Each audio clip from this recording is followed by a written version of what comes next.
એવું તો શું થયું કે ધ્રુવીએ મને બોચી પકડીને મારી. તો જય શ્રી કૃષ્ણ, સ્વાગત છે તમારું મારા વ્લોગમાં. સૌથી પહેલાં સવારમાં ઉઠી, ફ્રેશ થઈ અને કોલેજ જવા નીકળી ગઈ.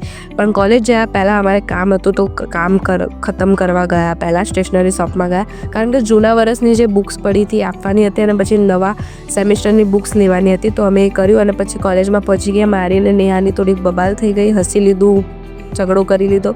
એના પછી લેક્ચર અટેન્ડ કરી લીધા, કેમ કે ઇમ્પોર્ટન્ટ છે લેક્ચર અટેન્ડ કરવા. એના પછી આ બંને ગાંડા કાઢતા તમને દેખાયા જ છે રોજ. જે અમારે જવાનું હતું ઓફિસમાં, પણ બીક લાગતી હતી. આ બંનેને તો બહુ જ ફાટતી હતી, પણ મેં જીગરું કરીને અમે ઓફિસમાં જતા રહ્યા. પછી અમને જે ખુશી થઈ કે ચલો અમે જતા તો રહ્યા ફાઇનલી. એના પછી આ બતાવતી હતી મને, અહીંયા મચ્છર કરડ્યું, અહીંયા મચ્છર કરડ્યું, અહીંયા મચ્છર કરડ્યું, કોલેજમાં કેટલા મચ્છરો છે, આમ તેમ કરતી હતી.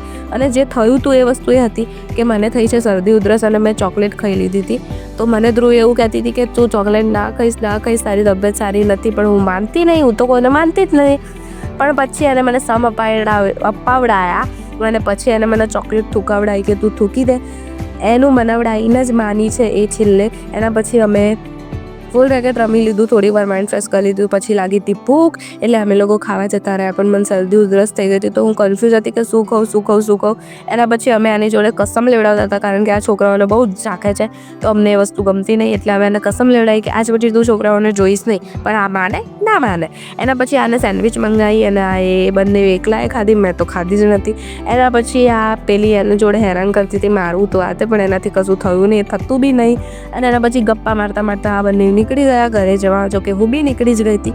આ બંનેનો વળગાર વળગ્યો છે, એટલે રોજ નાટકો કરતા જ હોય છે, તો મારે ઇગ્નોર કરવાનું. અમે ઝઘડાને એન્જોય કરતા ઘરે જવા નીકળી ગયા. અને અમે ઘરે જવા નીકળી ગયા તો વ્યૂ જે લાગતો હતો, ઓ માય ગોડ. એના પછી હું ઘરે આવી ગઈ અને મારા નેલ્સ બહુ જ તૂટતા હતા, એટલે મેં થોડું નેલ્સ કેર કરી લીધું. કેમ કે ઓબ્વિયસલી નેલ્સ કેર અને આપણું સ્કિન કેર અને આપણું ખુદનું ટાઈમ આપવું બહુ જ ઇમ્પોર્ટન્ટ છે, આપણને ખબર જ હશે. એના પછી આ સ્કેલના મદદથી આ બધા એટલા શાંત બેસીને ભણતા હતા ને કે શું કહું. એના પછી મેં ઘરનું કામ ખતમ કર્યું, જમવાનું બનાવ્યું. આજનો વ્લોગ આટલો જ. મળીએ કાલે. જય શ્રી કૃષ્ણ.